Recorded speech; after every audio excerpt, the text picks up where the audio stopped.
It's one of the things where it's the most saddest yet most beautiful things you will ever see. No one wants to be here. Not because it's below freezing. Not because it's after 1 a.m. They're up all night for us. It's the least we could do. No one wants to be here because of what this community lost. Nicholas Miller got the alert on his cell phone, like the others here. The original call came over as a shots fired call. Adams County Deputy Heath Gum, gunned down, just doing his job. Knowing the deputy, it broke my heart. Especially seeing it on the news, seeing all the deputies and officers I know and care about. Gum's job is one Miller hopes to do one day. We're all a family. The thin blue line is not just a line, it's a family crest. Which explains why he feels the way he does as he sees a wave of color break the darkness of this cold night.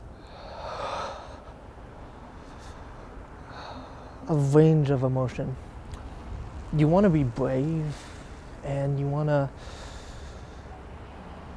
actually be there for the community, but then you remember why you're here, and then you just want to just break down. And strength is hard to come by at a time like this, yet strength is exactly what keeps this family bonded in blue on the job. Well, no matter what happens, they're still going to go on.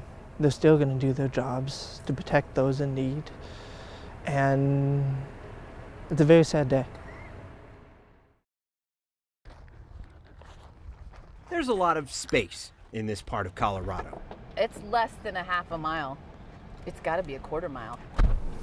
So much so. And they were up in this way. You need a truck to get to the edge of Elisa Carmen's property, where her fence meets her neighbor's. When it first started, we thought it was far enough away. With all this land, it was hard to tell how close that fire was. I don't panic easy, but I kind of panicked. I was a little nervous. Until she met the firefighter in her driveway. And then I thought he was going to turn around and leave, and he says, and we need to get through your corrals so we can stand between your house and the fire. And I just said, thank you, I love you. And he kind of giggled and said, sure. When she sees that fire line, yep, she's thankful. Fire scares me, and they just run right into it. Who does that? I mean, that's what you run from, right? Not to. Thank you. Thank you, thank you, thank you. Is it okay to tell him I love him still?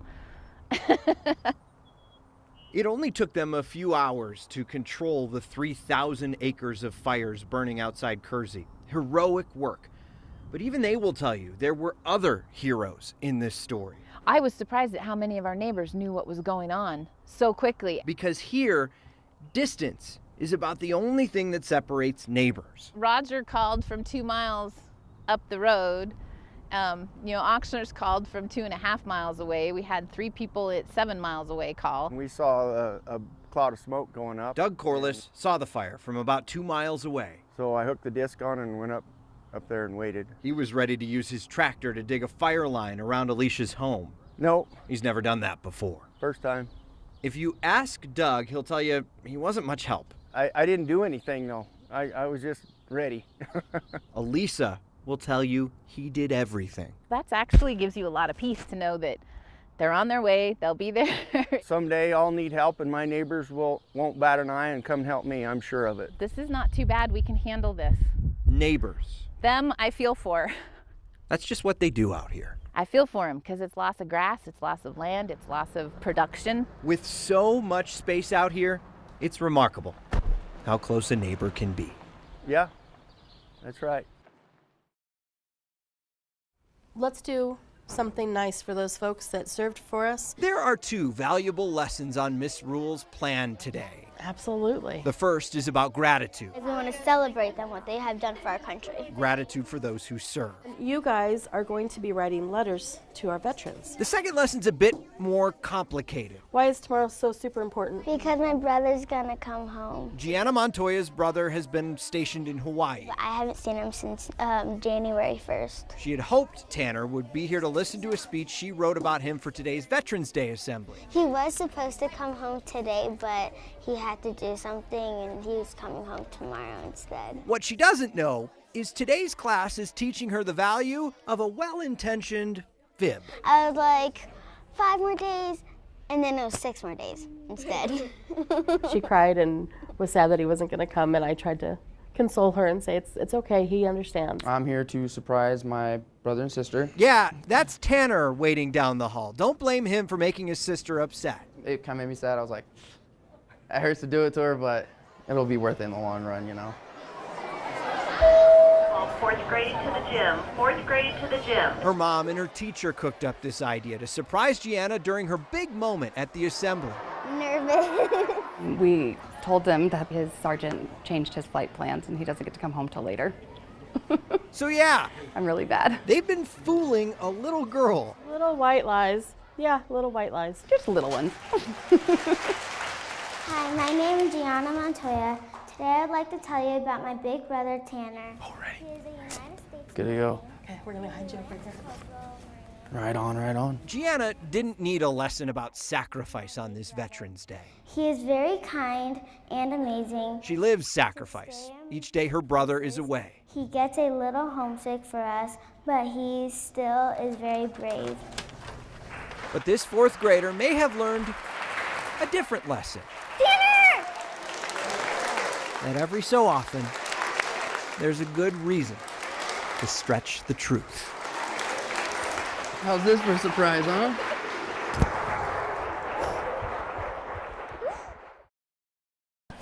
You were tough on us, but you expected a lot.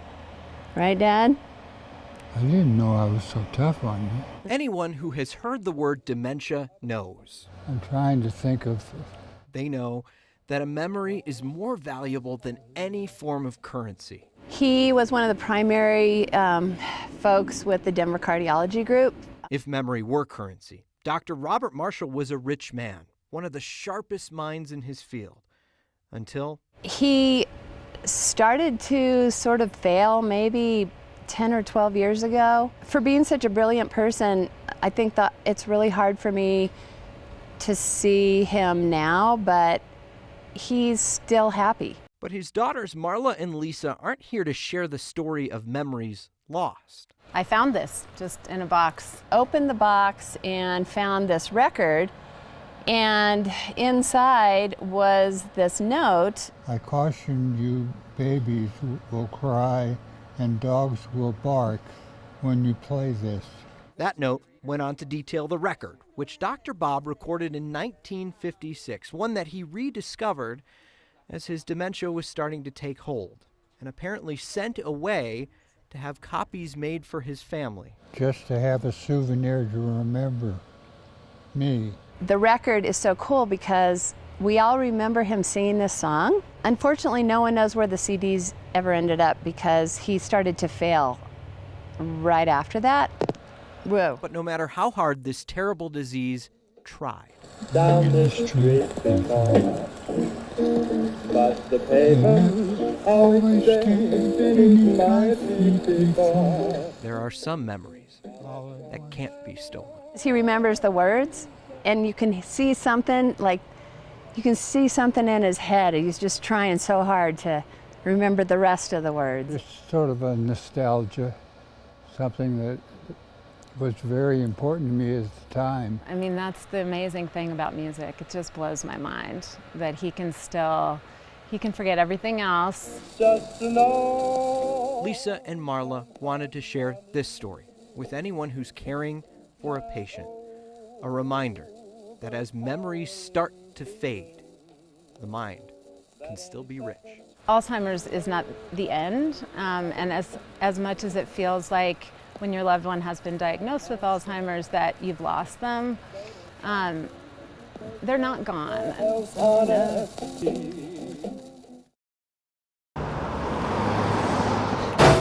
we may have found the cheesiest spot in Colorado. So we specialize in mac and cheese. Right here. The best mac and cheese restaurant you're ever going to find. Off Highway 285 in Indian Hills. We have about 42 different varieties right now. Fromage. This is serious cheese, that's right. In the foothills. So much cheese.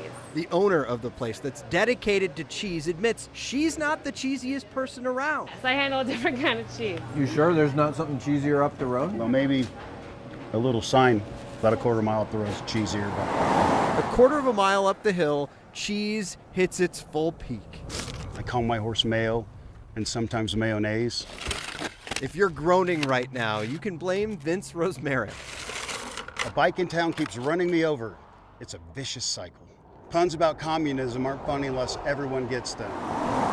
He's volunteered at the Indian Hills Community Center for years. Vince built this sign and is responsible for what's on it, with a little help from his wife, Kirsten. He'll give me a list, and if I chuckle, he's like, all right, which one made you laugh? And that's the one that he puts up. I visited a Doritos farm today. What a cool ranch. 2 or 3 times a week, Vince comes up with a new sign. It takes a little while. Dad jokes take a lot of thought. Right, I'm a mess. And being a stay-at-home dad, Vince had a lot of practice. Ever since the kids were little, he would say this joke. What did you eat under there? You have to answer underwear. And the kids got sick of the joke. I would pay them to answer it. You'd give them a dollar if they'd say underwear.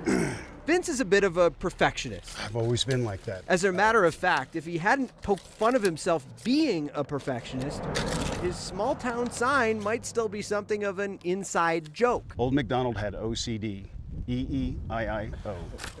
Not funny to someone in the community who accused him of making fun of disabilities. If you look at how all those letters are squared up on the sign, it's obvious that I have OCD pretty bad. But his friends told him not to listen to the critics. Said, don't worry about them, and we're going to build you a Facebook page. Keep doing your sign and just start taking pictures of it. And thus, internet fame was born. Being cremated is my last hope for a smoking hot body. Because who wouldn't share stuff like this? Saw a baguette at the zoo. It was bred in captivity.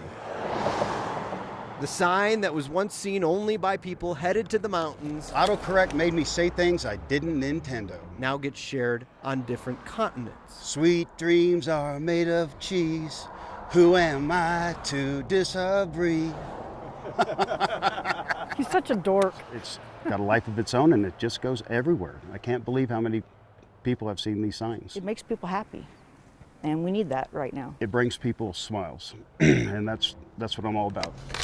There we go. It's amazing how a little roadside attraction, I like it, can be such a welcome distraction. The love triangle soon turned into a rectangle.